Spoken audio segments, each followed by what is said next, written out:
What up, ladies and gentlemen? Welcome back to another Shananarambles from A Game and Shenanigans.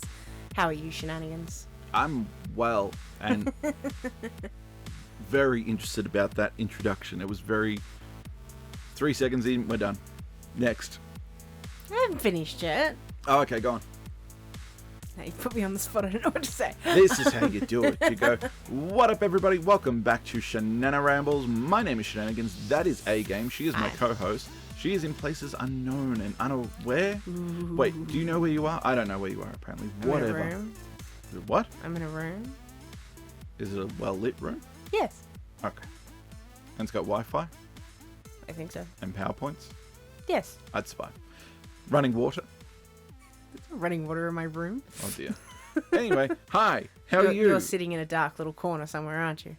I sit in my closet. I am the real life Harry Potter. I live in a closet under the stairs. No, you're one of those. With a little. You're one of those gamers who sits in a completely dark room with nothing but the screen illuminating them. You just insulted half our audience. Sitting in their hoodie. Half our audience. I didn't say it was a bad thing. No, half our that audience. was a description. Half our audience just went, "What the hell?" I like hoodies. It's too late. You can't backpedal now. It's too late. I'm wearing a hoodie right now, for God's sake. All right. We are doing another podcast. Shake my head at you.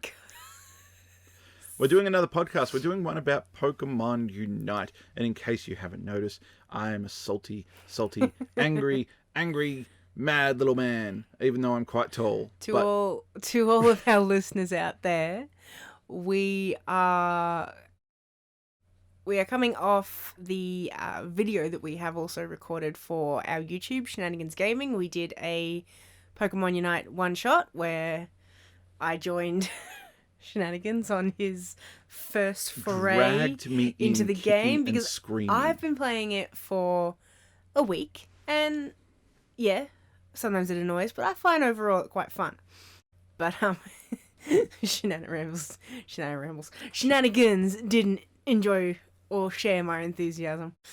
I was dragged in against my will.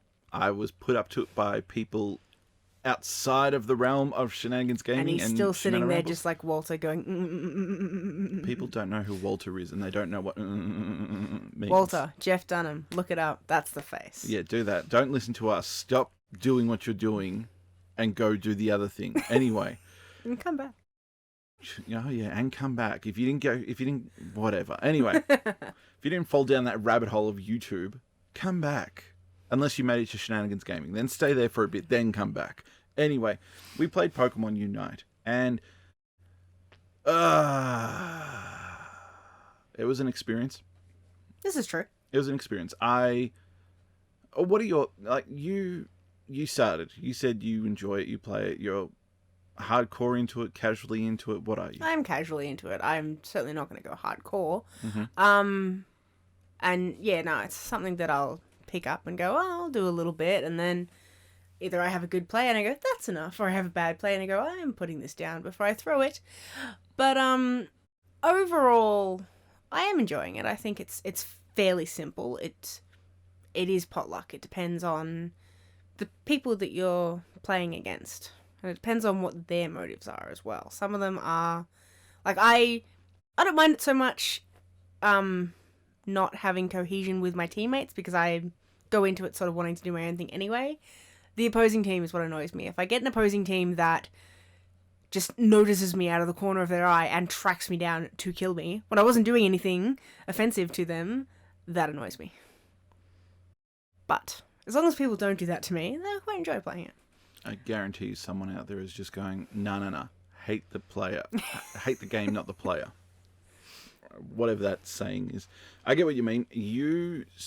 I don't know if we captured it much in the video, but going by what you've told me before, during, and just now, you strike me as a jungler. And now, for those who aren't familiar with the term, are you familiar with that term? No. Okay. So a jungler, I'm using League of Legends lingo here. League of Legends is a MOBA game. Pokemon Unite is a MOBA game. They share similarities, so my lingo will come across from that.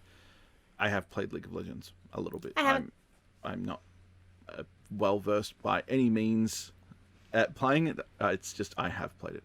Anyway, You sound like a jungler. You like to go into like the middle, I guess, for lack of a better term, and you like to take out the little cannon fodder.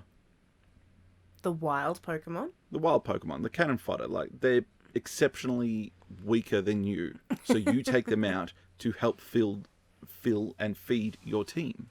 Yes. In my mind, the whole point of the game is go in, earn points, score goals.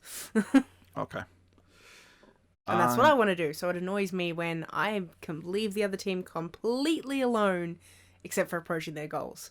I'll just happily be in the wild, taking down Pokemon, and then some guy over there in the corner spots me, and one shot, I'm dead.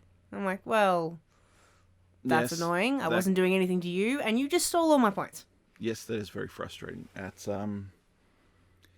think the only other thing that frustrates me is that you can't leave. What do you mean? You're stuck in the battles. Like I had one day where I was playing, and all of a sudden something in real world happened, and I had to get up and walk away.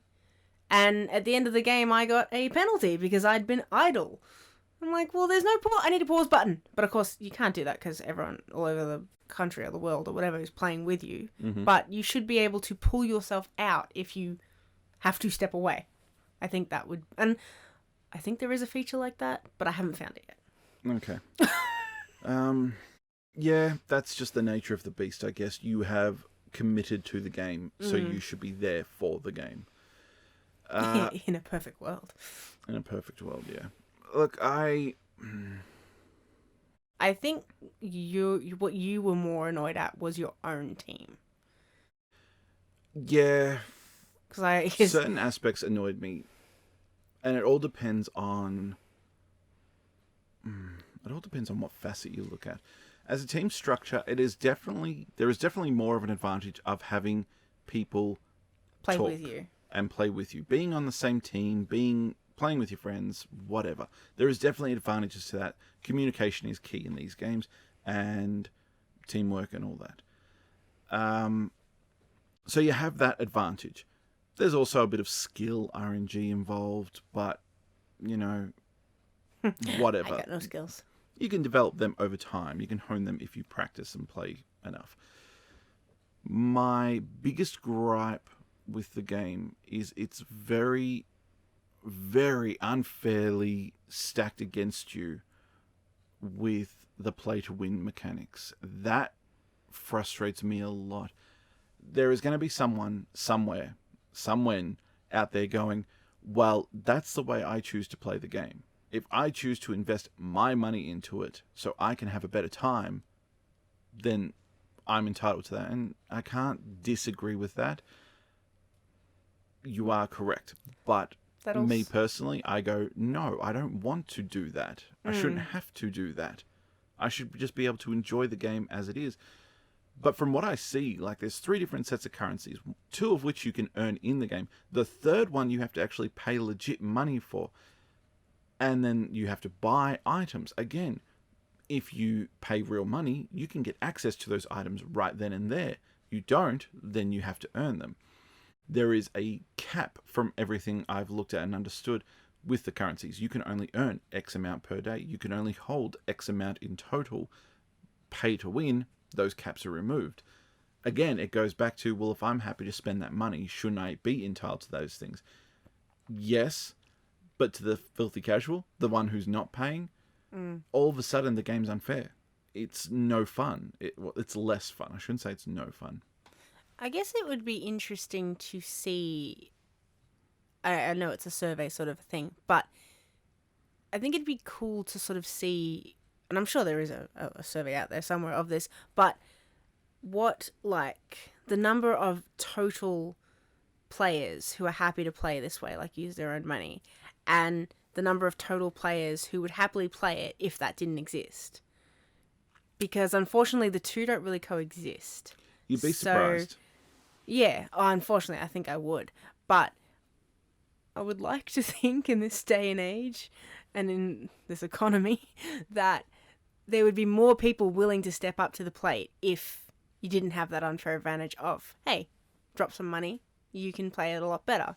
But I'm assuming that's not the case, considering this game is structured so that if you use your own money, you're ahead. Yes, the game is highly, highly, criminally, if I haven't already used that word, predatory. It is very much... Oh, that's a good word. I'm going to use that on my opposing teammates from now on. Predatory.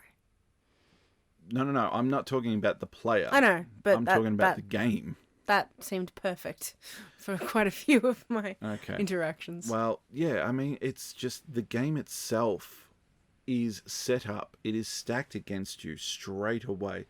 You give them money, they're happy to help. You don't give them money, it's, well, good luck. See how far you go. Yeah, I have a question. So, obviously I've come across a lot of people who seem so much more... I mean, skill-wise, okay, yes, there are a lot of people out there better than me skill-wise, but like physically stronger, like one hit and I'm dead. Mm-hmm. Is that something that they can achieve by using their own money? Yeah. Or is that something they can achieve by not using their own money? No. So, again, my understanding is limited because I haven't looked into the game completely. This is just really... You who have played it and you have got you've got more experience with it and more time with it than me. This is me looking at it with fresh eyes and seeing and picking up things that I saw. I don't know how else to word that. It's just, you get to capitalize and take advantage of what the game is giving you. So the game opens up, you are thrown into an arena, and you go straight out into it. The more wild Pokemon that you take out, the more XP you earn. The more XP you earn, the quicker you level up. The quicker you level up, the easier it is for you to become stronger than your opponents and take them down. And that's just talking in a one-on-one sense. That's not even looking at the group advantages you can have. The group advantages in taking the actual game to what you should be doing, scoring points and whatnot. Okay. So if I bought certain items, then I would have a advantage at the start, at least appearance-wise, from my point of view. You would have an advantage at the start because you have items that are increasing your strength, your speed, your health, whatever, your stats in general, thus making you stronger and more likely to take down something quicker than your opponent who is not paying. Thus, the level jump starts happening. And then if you work as a team, you can all work together to power up one or two individuals. So if your whole team, a mechanic, your gimmick, whatever, your teamwork relies on the biggest, bulkiest, buffest boy at the front of the line, out front, so we'll say Snorlax. Yeah. And you all hide behind him and dish out the damage, but you make sure he gets the final hit, so they get the XP. Then eventually that Snorlax is going to be so good that it's going to be able to steamroll everyone. And that's where I think that's where your experiences, if I'm understanding properly, that's where it happens, where you will get that Absol, Gengar, Machamp, whoever, who just comes up and goes, you're out. Yeah. Because they are leveled, they are buffed. Yes, you can get buffs inside of the map, and if you work as a team, yes, you can all work on getting those buffs for the team. But again, it goes back to that goes back to that pay to win. You buy the things, you have that unfair advantage. And it's fun for the individual, but it's not fun for the recipient. And in this case, myself and, by the sounds of it, you are the recipient. Well, because that was one of the first things I noticed, that when I was in the game, and of course, as soon as like the enemy starts attacking me, my thing is just, okay, I'll just head in the other direction. And assumedly, once I get further enough away from me, they'll leave me alone. Some of them do that. Some turn around and move back. Others track me down until I'm dead. But one of the hindrances I noticed to that was that they were always moving so much faster than me. Like, I couldn't actually escape them because their speed was double mine, which I've kind of learnt now sort of how to avoid that by staying in the right areas and that sort of thing. But there's still times where I've just I'm backed into a corner and I actually can't move. And in that instance, I'd like them to leave me alone. When I'm running away from your goal zone, stop chasing me! Yeah, look, you're going to have those players who are just outright dicks and just like, no, I only care about taking you out and nothing more. Admittedly, if I can see that I'm going to win against a person's, I will. I think you and I have different approaches to the game. You very much like going in, being by yourself, taking out the computer characters, and then getting a point or scoring. Yeah, well, I understand that they're defending their goal zones, but... And yes, I'm trying to get in there and score, but if I can see you're defending the goal zone and you've shot, a couple of hits at me and my health is going down and I turn around and start running away, let me go! Well, no. I mean, yes. Stop chasing me! I understand what you're saying. Yeah, let me go, let me be. But to them, it's, no, you're running. That means I've got you. You're panicking. The pressure is on. I'm winning. I'm just trying to hold on to my points because I know as soon as I faint, they're all going to disappear. Look, as I said, it's a fun game. But yeah, I see the appeal. I enjoyed playing it when I won. When I didn't win, my frustration was usually... I felt my frustration was coming from the unfair advantage that I was feeling, which was, okay, I could be wrong. I'm probably wrong, but the opponent having more time spent in the game, having better items than me, and that's fine. It's something you've got to build up towards. But when you can just go, well, no, I don't want to do that. I'm just going to cut straight to the front of the line. Why not split that and then go, okay, we'll have two sections. This is the casuals. Yes, you're limited, but you're playing against other casuals. And then we have the hardcore people who paid, so you can verse them. I don't know. I don't have the answers. I think the other thing I would have liked is in the ranked matches, for the ranked matches to not be as open, because from what I understand, Master is the final rank. And you have 6 ranks before that. And each of those ranks has like 4 or 3 or 2 classes to go through. But I'm in ranked battles at the moment, and I'm still beginner. But I'm in ranked battles with beginner and the next one up and the next one up to that. And then the next class, I'm assuming, would be the last 3 before Master. And I'm like, maybe it would be better to have the ranked battles be just within the rank you are. Well, like, just have beginners with beginners. That's the impression I got. I figured that you were grouped by your class. No, if you're a beginner, then you're with beginners. The ranked battles at my level, which is beginner, as I've said, includes beginner and the next 2 ranks up.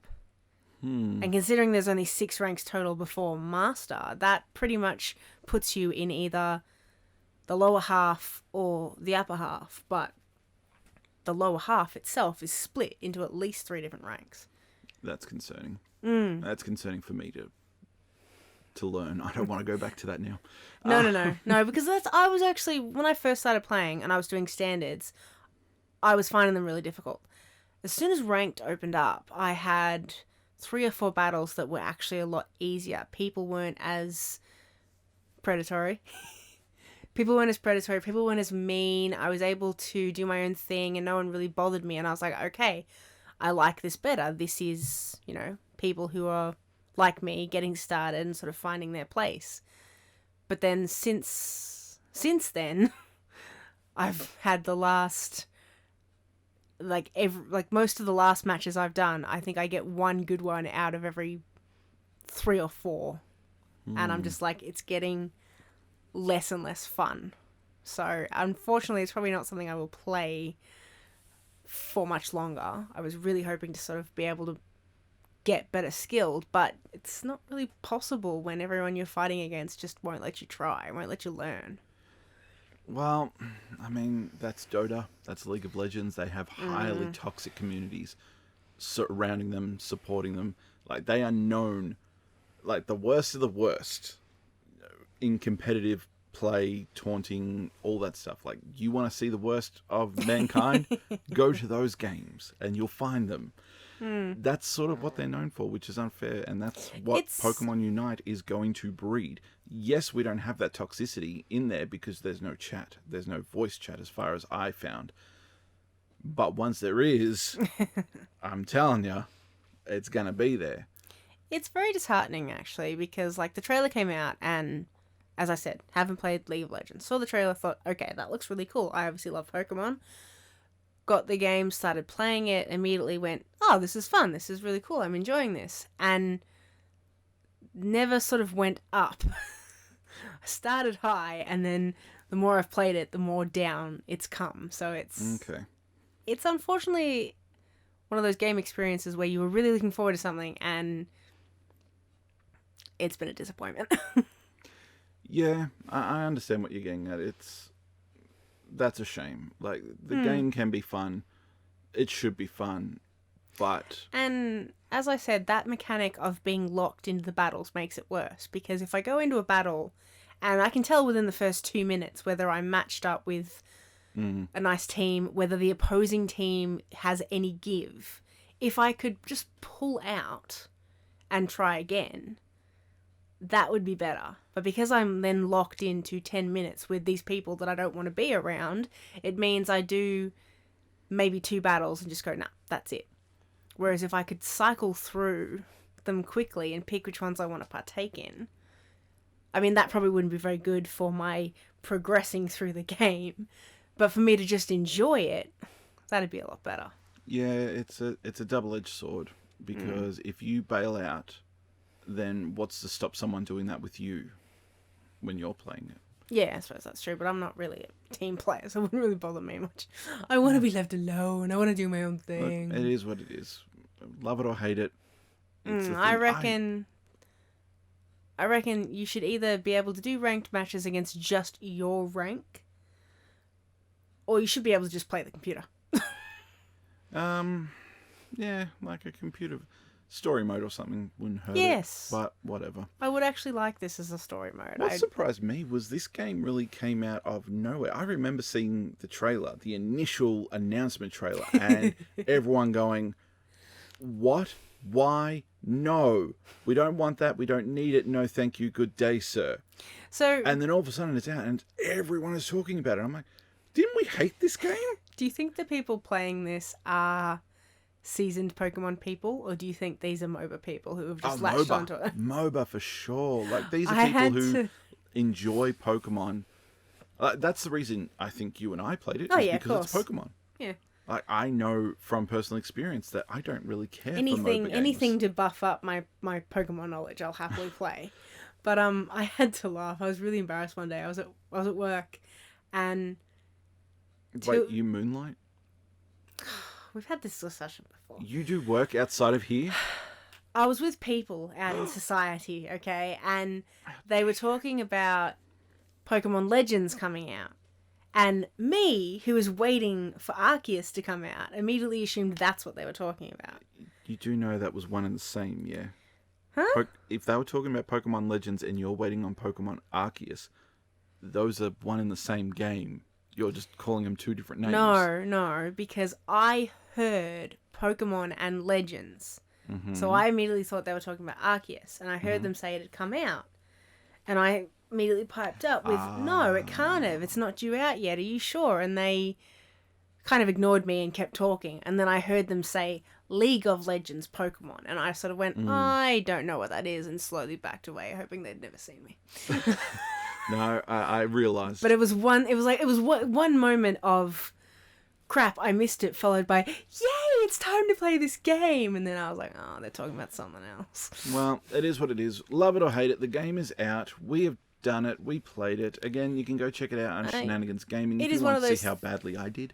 It is one of those things that has potential, but unfortunately, how some people choose to play it brings it down for the others. It's true, and So, the game itself is... As I said, I would love to be able to just go in and play this game and enjoy it. But unfortunately, as I said, half the time I go in and I'm just like, okay, I'm going to try not to throw this across the room. I'm just going to sit here and wait for this match to be over and then put it down. Yeah. But it was an experience. As I said, he has played League of Legends. Shenanigans over there. Hi. I haven't. I've had no experience with this sort of game before. And yeah, it was an experience. I know now this game is not for me. It's for a certain type of person. I don't believe I am that person. I'm happy to play it every now and then. I've You learned just have something. to be mindful of those predatory actions and methods and mechanics that the game is throwing at you. It's like a drug dealer. They give you little bits and pieces and they make you go, how fun is this? How great is this And to then they have ratchet up these the price. things? Now you've got it, you like it, yeah, give us more. Give me more of your money. And if you can keep your wits about you, your awareness of that and ignore it, then good on you. I applaud it, because hopefully I would like to think I'm the same. But at the same time, I also don't think I'm going to be playing the game much enough to warrant having to worry about it. It's a game I'll pick up, I'll put down, and that's it. I don't want to sink any money to it. I will actively avoid sinking money into it. And that's it. That's my hot take on it. Anything else you want to close out on? I was just going to say that I've just realized, like, as I said, it's a game I was looking forward to, and I'm disappointed because it wasn't very good. But the only flip side of that is, at least it didn't cost me anything. It's true. It's not a game that I paid for. Obviously, that's never happened to me. I have not yet paid for a game and attempted it and not been good at it or not liked it. I've had games given to me that I've ended up not being able to play because of my skill level. But so not mad, luckily, because I didn't pay for it. But yeah, disappointed. I was really looking forward to playing this when I first started, and now it just becomes impossible. So let me ask you this then. Oh dear. Would you prefer free game like this, exactly like this, or would you prefer to pay for a game of similar mechanics, similar gameplay, but have a story mode and a single player option, but it is very limited? Maybe. If it was gonna be all the good stuff from this without the mean people, then I'd probably pay for that. Yeah, who knows? Look, it could be different. You're probably going to play it more than I me. was gonna say, this was my version of playing a sport. I don't play sport. Hey, look, esports are a big thing. This was my version of, I'm part of a team, I'm collecting points, I'm scoring goals, the team wins. This was my version of being able to play a sport, and I got let down. Look, it's My just one of team. those things. I think if you had a group of people that you actively play video games with, If I could, like, build my own team and have, like, the one team to play with, it might be better, but that still doesn't account for the other team being totally mean. that's true. But You know what you need? You need a friend on the sly. You need a friend who's the other colour. And invite them to your team, and then just have them keep your teammates off you. and what if they are highly competitive and like, no, I'm double agent. Well, then they're going to get bitch slapped in real life. Whoa. Violence is never the answer, kids. Don't listen to A You Game. can't slap nobody at the moment. You can't see nobody. Just send a little slappy emoji. That's about all you can do. Okay. You That can none do hurt nobody. I don't that. think. Except emotionally. Yeah, but it doesn't physically hurt anybody. I think emotional damage is just as You don't highly know it ranked as is, but physical now you were these yelling days. at me for dealing out physical damage. I didn't feel I didn't dish out any physical damage. All right. I can talk English. Sure, you I can put words together. Look, usually that's me that struggles. So I'm just happy to sit back and see someone else struggle with the English language for once. All right. Well, So what else have you got for us? Because you said that you had something else you wanted to finish out this episode with, feeling like we'd only have a couple of minutes to talk about it. We've talked about it for nearly 30 minutes now. rambling. Yep, welcome to Shananarambles, everybody. So this us playing Unite, is obviously a bit of a theme for our channel. There's two of us, so we do try to play games together. Do we? Well, at the moment, my Unravel game is the only one that's coming to mind.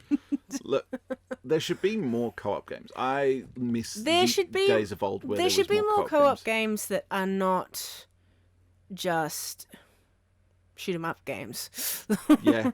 Doing co-op game research, I've discovered that a lot of co-op games are the competitive games where you need multiple players to do a mission or to take down a boss, which, okay, great, but they're not the kind of games Shenanigans and I play. Shenanigans and I enjoy fun action-adventure exploration games. We're not those, those big games that everyone else likes. There's a time and a place. There is a time and a place and a type of game where I will happily play with others. Growing up, it was very much single-player experience games. That's just what I had. The multiplayer games that I did have, it was me versus the computer.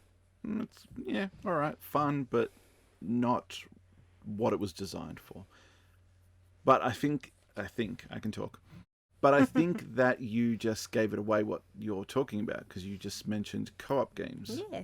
We're going to talk about some co-op games. So, as I said, I was doing some co-op game research because obviously we are a channel of 2, so we're always looking out for games coming up, games we want to play, games we can play together. So, I, in my research, came across a video by GamerRanks, top 10 new co-op games of 2021. So I thought I'd enlighten you about them. Okay. Because I recognise only a few of these names and only a few of the terminology. So, and I was going to enlighten you to see if on this top 10 co-op games anything appeals to us because we don't like those big shoot 'em up games. I'm deeply concerned. Yeah, you should be. So, number 10 on this list was World War Z Aftermath. Okay. Now, I was actually really excited when I saw this because I thought, oh my god, it's a video game that follows up the movie. No, I didn't realise that there was a video game. And anyone who hasn't ahead noticed, of this one. A-Game is a huge cinephile. I like movies. You like movies. Full stop. Therefore, you are a cinephile. Now, so the fact that this one is based, or at least named after, a movie, you're like, oh, I'm in. Until you're not. Now, this was a World War Z, the game upgrade with some new stuff thrown in, obviously. They said it was a Left 4 Dead-esque, which I'm assuming is a game I know nothing about. Do you know anything about that game? Mm-hmm. Okay, enlighten us. I know of Left 4 Dead. There we go. Left 4 Dead. I believe it is... I don't think it's... It either is or it is not a first-person shooter or a top-down. And you're basically just going around surviving. Left 4 Dead. No, hang on. Yeah, Left 4 Dead is first-person shooter. You're with a group and you're just against hordes and hordes of the undead. Okay. I'm pretty sure I'm thinking of the right one. I can see the cover. I'm gonna assume you are because a lot of these games, I'm gonna just off the top of my head say about half, where Left 4 Dead was mentioned in the description. Either that it was similar or it was the same sort of a style. So right off the bat, I have a question. Most of these co-op games are not our type. What's the question? My question is, did you just say you am? I don't know. I'm pretty sure you just said it. Anyway, go on. Weirdo. Alright. So the sum up of this one was a pretty good game, and it had enough length for the money. Apparently the first one, the one issue with it was, well, from GameRanks at least, that they didn't think it was long enough.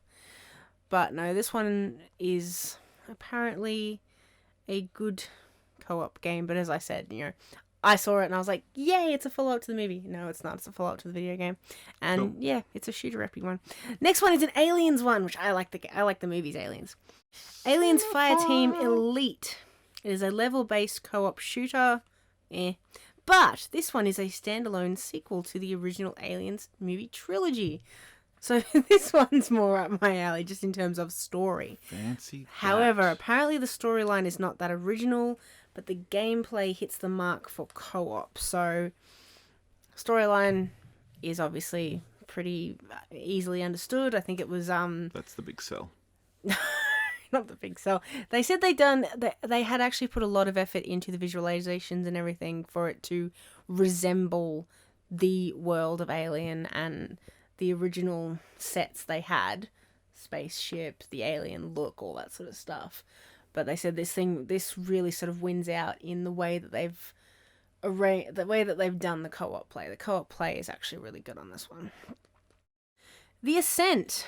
This one in terms of the actual game did sound a bit better, but it is, of course, it's a shooter game. It is a Diablo action RPG / twin stick shooter along the lines of Enter the Gungeon, apparently. Okay.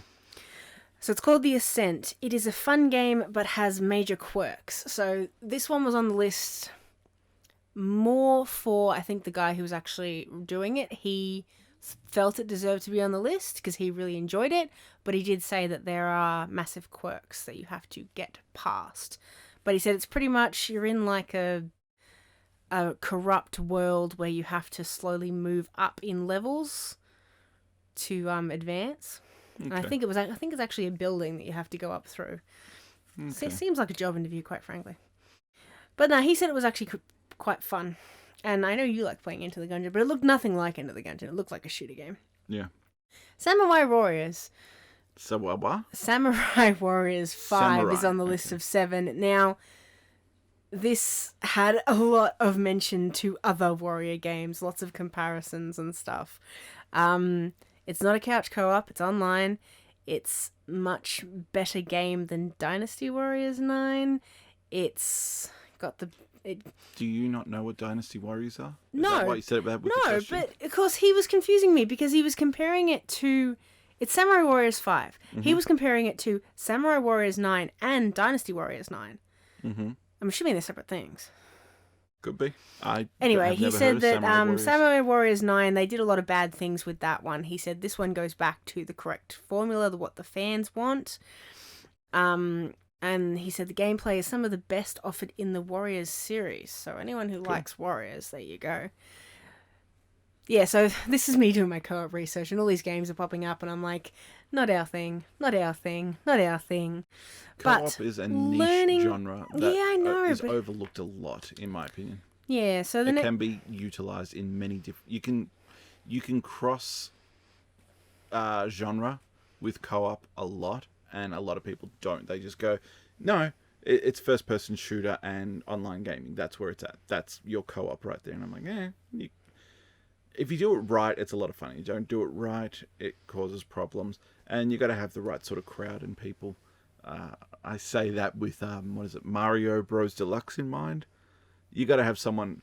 I'm quite blowing my own horn here. 2D side-scroller platformer. Yeah, that's what I grew up on. So I'm pretty decent at it. I'm decent at it. Take someone who's not familiar with it, say, I don't know, a 7 and 9-year-old, and pair them up with yours truly, and all of a sudden it's becoming nightmare fuel and everyone's yelling and screaming at each other and hating, and it's horrible. Alright. Valheim. Procedurally generated exploration and survival game. I've heard this one. This one is apparently a co-op with up to 10 others. Mm-hmm. It is a robust offering for not much money. He said it was only $20, but I'm not sure where he's buying it. Survival game. Yeah. All right, I'm thinking the right one. Go on. He said it's actually good for families or large groups of friends. It is a drop-in, drop-out, and it is one of the better survival games on offer this year. Cool. Yeah. Cool. I remember him saying other good stuff that I would rattle off right now, but it's gone. It's left my head. Oh dear. Number 5 is the Monster Hunter Rise, which is of course the Switch version of Monster Hunter. Hey, yeah, I remember that. Yeah, we attempted that. Yeah, it looked like it was going to be a lot of fun. Just I wasn't good enough. Oh, you struggled. I struggled. I struggled as well, but. Well, we attempted this. We did the demo, so we go in, we get down to the big, like the little battles are fine. We get down to the big battle, and if one of you dies, which unfortunately was usually me, it takes you right back to the very beginning. So I then have to get back to the battle, and in the hopes that by the time I get there, Shenanigans hasn't been killed. Unfortunately, I think we'll attempt that when my skills have gone up a little bit. But no, this is up to 4 players. It's not couch co-op, so it's wireless or online. He did say, and I didn't understand this, he said this a lot, it is a more vertical in terms of play style. Yeah. So we didn't get to experience it too much because you and I only played the demo. But I have played Monster Hunter World, and I've played a couple of the other Monster Hunter titles. But Monster Hunter World, I'll just use that as the comparison, is very much you're on a plane, and to get to a different level, whether it be beneath you or above you, you had to climb, and you had to find certain environmental tools, I don't know, like vines and tree trunks and whatever, to go up or down. Yeah. Whereas Monster Hunter Rise was you could climb. Everything was, essentially, I believe, everything was climbable. So you could get higher. Huh. Meaning that there was a different element to the gameplay. It was no longer you and your friends circling or focusing in on the big bad. It was now all of a sudden, well, hang on, someone can get up there and come down and do some big damage, and so forth. Okay, because he said it a lot. He kept saying there was more verticality. But he sort of, the way he was saying it, it sounded to me like it was a bad thing. Look, I remember seeing it in the trailer and thinking, okay. I wasn't that fussed. I know a lot of people were excited by it, but I'm assuming the people that were excited by it were the diehard Monster Hunter crowd. Yeah. I am not a diehard. I very much enjoy the game, but yeah, the only one I really sunk time into was World, and even then, I would have liked to have done more. I just didn't. Oh, well, the takeaway from it that it's still fun to co-op. You can get your 4 players come in. You can take down people. You can hunting parties was what he called it. 4 people hunting parties are fun, apparently. Yeah. Okay, 4, Far Cry 6. Now, this little minute or two of him talking went completely over my head because he's comparing it to all the other ones, which I have no idea about. But looks like a really good take on Far Cry, he said. It is guerrilla tactics against a dictator regime. He mentioned it has makeshift weapons, vehicles, and animal companions, but the takeaway was it's a really good take on Far Cry, which means nothing to us because I don't know anything about Far Cry. But we're almost to the end, so any of these our things so far, Shenanigans? I think the closest one has been the Monster Hunter one, and maybe Valheim.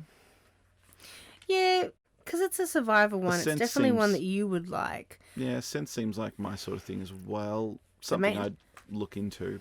I don't think it's yours. The main thing on this list that I'm interested in is the Aliens one. Yeah, but again, cinephile. Oh, you don't want to help me with the aliens. No, xenomorphs are scary, man. But you'll happily play a Jurassic Park game with raptors in it. Business management, okay? I can separate myself away from the raptors. What about that new one that's coming out that you were looking at today? Are you going to play that one? That's the Oculus Rift one. I don't even have a VR set. Don't even have an Oculus to play said game. If I did, sounds like an excuse to me. You got the spare $400 to go out and buy it for me? I meant if you did have it right now, would you play it? I would. I would be terrified, but I would. Look, you and I spoke about this. We love Jurassic Park. Yeah, but one of your true fears in life is raptors. Yeah. Yep. I think you'd attempt it, and then I'd come into the studio one day and find you hiding under the couch. I would be in tears. I would be screaming. I'd have no voice. You know what you'd be? Who's that guy we watched that's funny? No, that narrows it down. The guy that plays himself multiple times. Yeah, that really narrows it down. The black guy. Keith. Mighty Keith. Yeah, him, Mighty Keith. Okay. Remember when he was doing the scary game? Yeah, Resident Evil. And him came in to find him in bed screaming. Yeah. That'll be you after playing the Raptor game. It very much would be, yeah. We'll link that video below so you know what the hell we're talking about.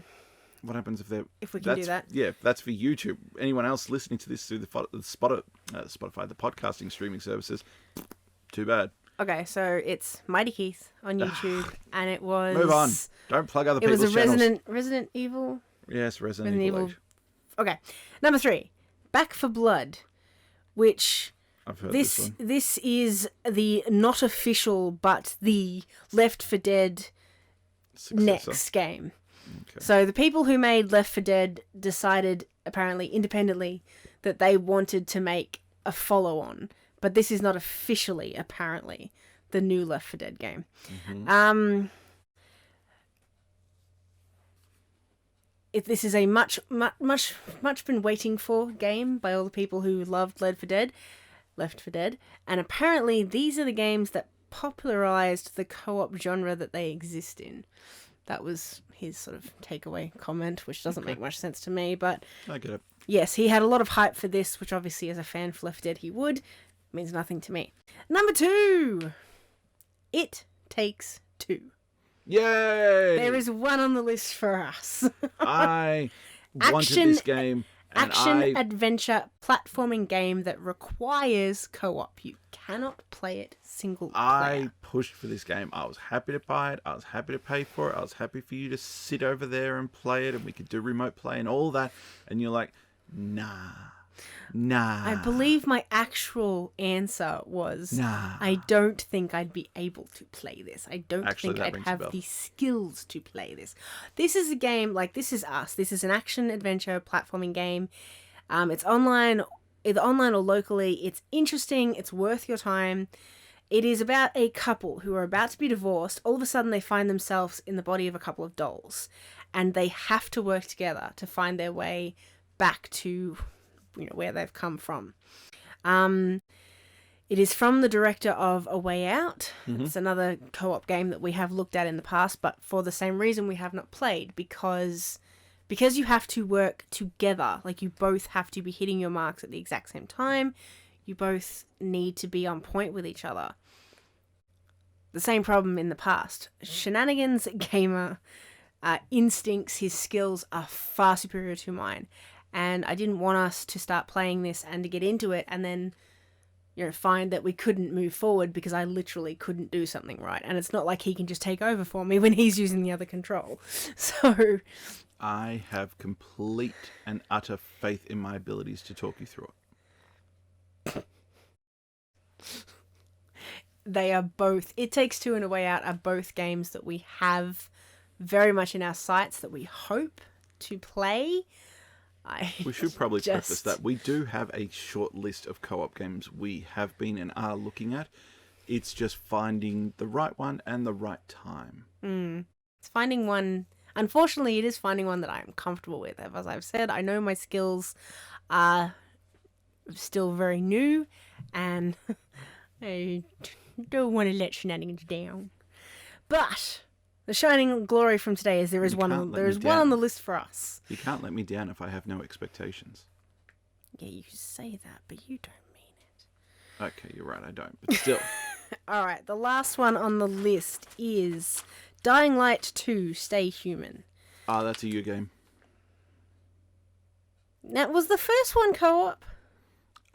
Look. Because I've heard about the first one. You showed it to me. This is the heavy on parkour game, right? Where with the zombies and everyone lives up above. Yep. Okay. There is two big fears in my life: velociraptors and zombies. And snakes. All right, snakes. I'm talking real. Yeah. All right. Okay, so if I gave you the option of hugging a snake or hugging a zombie, you'd hug the snake. I would find the nearest sharp object or throw you in front of me.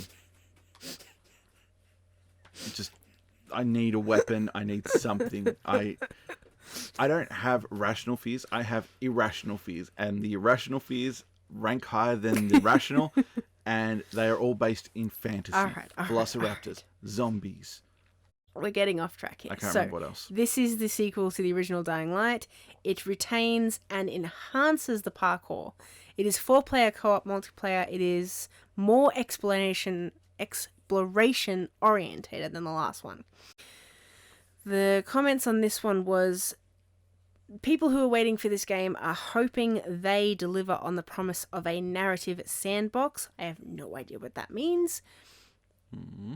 I was hoping you did. Okay. I understand. Go on. At the least, it is an interesting experiment, and it is hoped that it will be better than the first.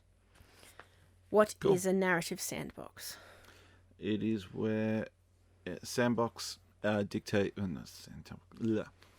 A sandbox implies that you can generate your own environment or make the game in a certain manner. Okay. And a narrative would just be the story within that. So you can create... Alright, so you'd have an area, an open world area. Yeah. That is your sandbox.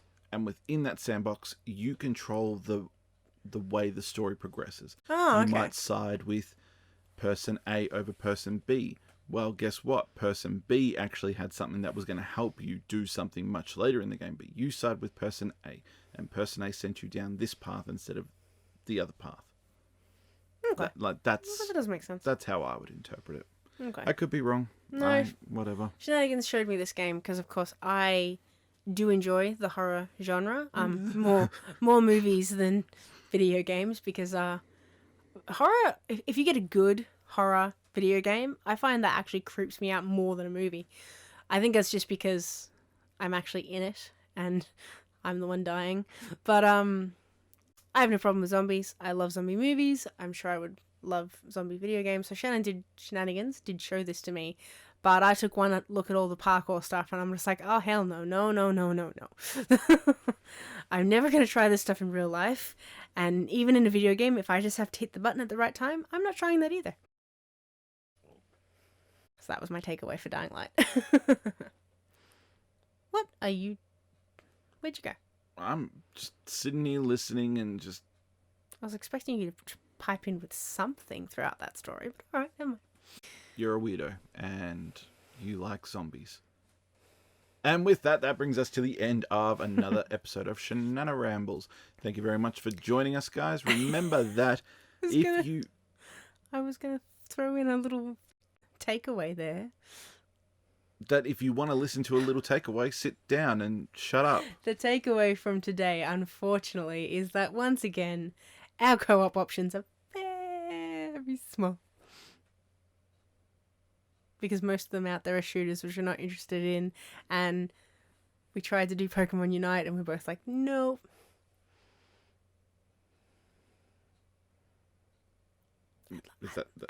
I'd like an opinion over there. Okay, I didn't know. You said you had a takeaway. So that's my takeaway. My takeaway is, unfortunately, co-op games for you and me are still a small majority of what's available. Okay. Which is sad. Yeah. Look, I said we got a short list. It's just working it out. Yeah. As I said earlier. But there was one on the list. I'm shutting up now. As I said earlier, I forgot what I was going to say. Thanks for joining us. Shananigans Gaming, YouTube, Shananarambles, here, wherever you heard it. We did a Pokemon Unite one-shot. Go watch that. I've been derailed. I don't know what I'm saying now, so I'm just going to say goodbye. Hey, game, say goodbye. Thank you for joining us, everyone, for another Shananarambles.